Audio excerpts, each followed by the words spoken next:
I think the only explanation is that the CIA has something to hide, and they'd rather be seen as defying the law than releasing the information. I mean, that tells you something right there. And, we can go into the specifics of, some of the key documents that are out there that are important to be produced soon.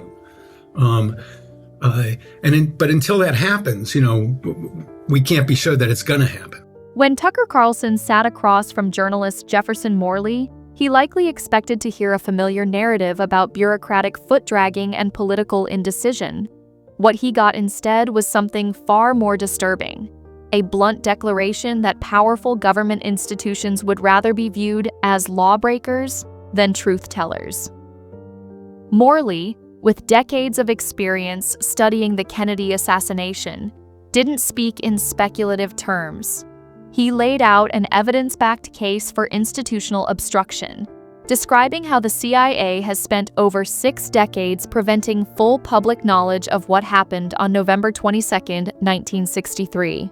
That law said that all JFK records had to be made public within 25 years, except in the rarest of circumstances. That was the language. So 25 years after 1992, 2017, that deadline arrived. It came to President Trump, and he caved into the CIA's demands for continuing secrecy. So that was a very clear expression of the will of the people and the will of Congress, and they've just blown the deadline. They don't really care to be seen. They don't care that people see them violating the law around JFK records. That wasn't a partisan shot. It was a matter of record. In 1992, Congress passed the JFK Records Act unanimously. It gave federal agencies a quarter century to come clean. But when the deadline hit in 2017, the CIA pushed back, and even a president who promised transparency backed off. Morley isn't pointing fingers to score political points. He's doing so to show how deeply embedded the resistance to disclosure has become, and how willing institutions are to flout the law to maintain control of the narrative. CIA counterintelligence chief James Angleton knew that Oswald was in the Dallas area in the first week of November of 1963. That pre-assassination Oswald file was not completely declassified until April 2023. That's how sensitive this is, and they're very good at keeping this stuff off the public record. And, now when you go to people in the mainstream media, they won't report on Oswald's pre-assassination file. They'll say, they were just covering their assets. They make excuses for the CIA instead of saying, hey, you had 180 pages on the guy? Was that extreme negligence, intentional negligence, or actual complicity? And we don't know. This wasn't just some oversight. Oswald's name was on 180 pages of classified documentation held by the CIA before Kennedy was ever shot. And yet, when questioned, high-ranking intelligence officials told the Warren Commission they had minimal information on the man who would become history's most infamous alleged assassin. It wasn't until 2023, 6 decades after the assassination, that this file was finally declassified. That raises the chilling possibility that critical facts were withheld from the very beginning, not only from the public, but from official investigators themselves.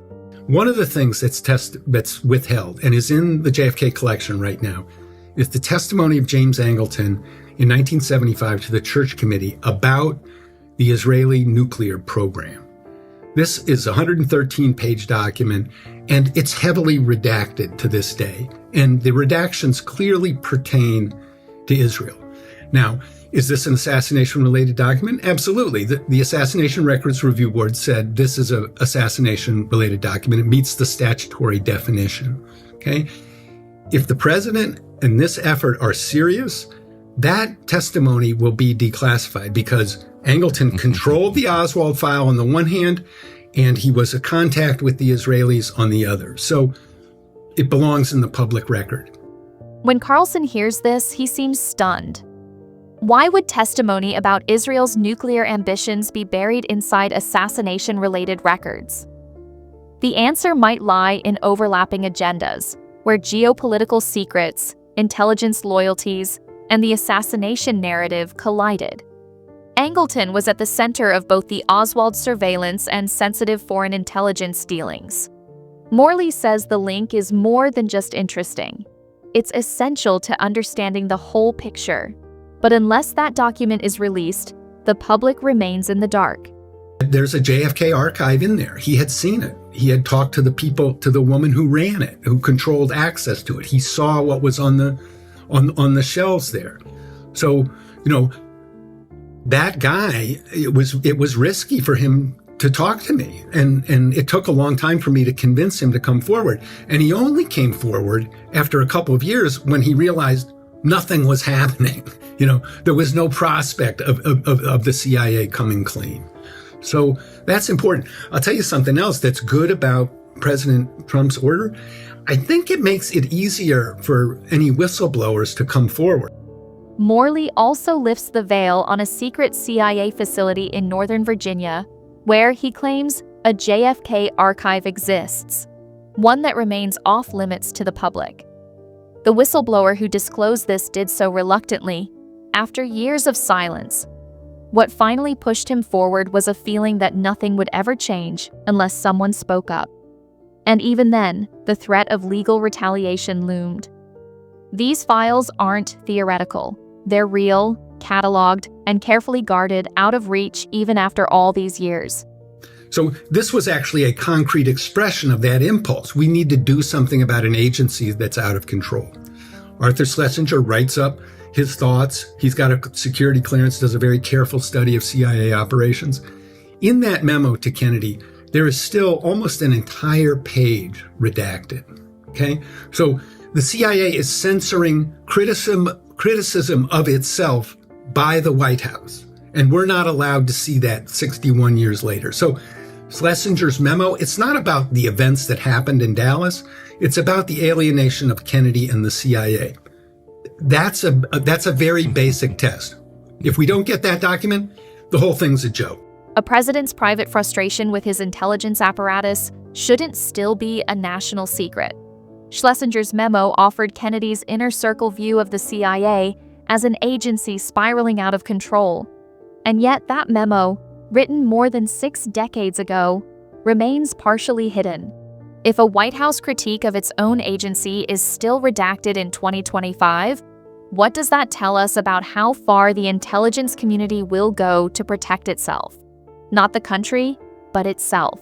I mean, you have the testimony of the coroner who was hyper aware that the JFK autopsy was a joke and a fraud. And Dr. Noguchi said that Kennedy's head wound was a contact wound, that the gun had been close to Kennedy's head when the shot was fired.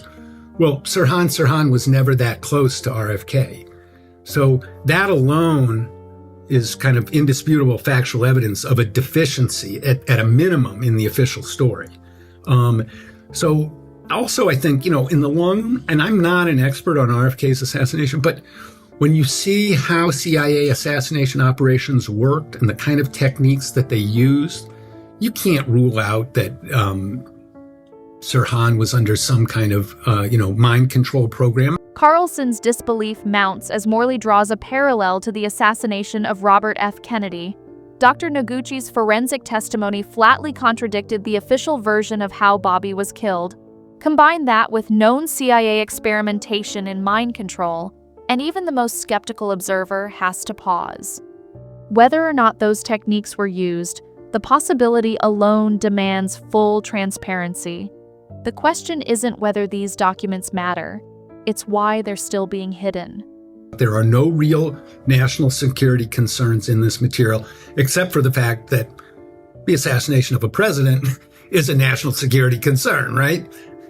Well, sure. But I mean, if you think that the public's trust in the CIA is a national security imperative, in other words, if people doubt us, Americans will die. Right. I mean, I think that's what they tell themselves, that preserving myths about their agency are like a legitimate goal of government.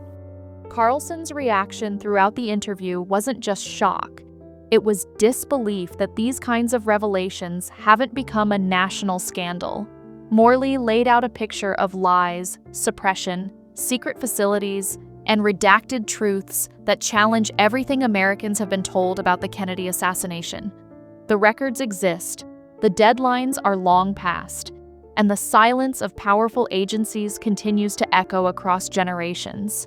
Do you think we'll ever see the full truth about the JFK assassination? Or is that history destined to stay in the shadows forever? Let us know in the comments.